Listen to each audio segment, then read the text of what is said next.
আমার এই চোখ কি, আমাদের এই চোখ নষ্ট হল না, বরং আমার এই চোখের হক আদায় হয়ে গেল। ঠিক ওইরকম আমার আপনার শরীরের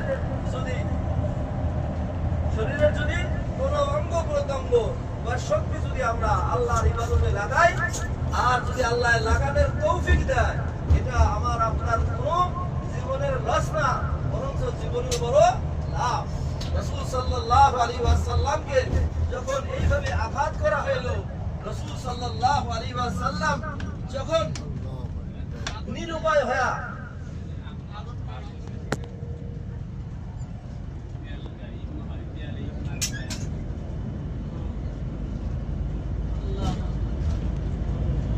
আল্লাহু আকবার,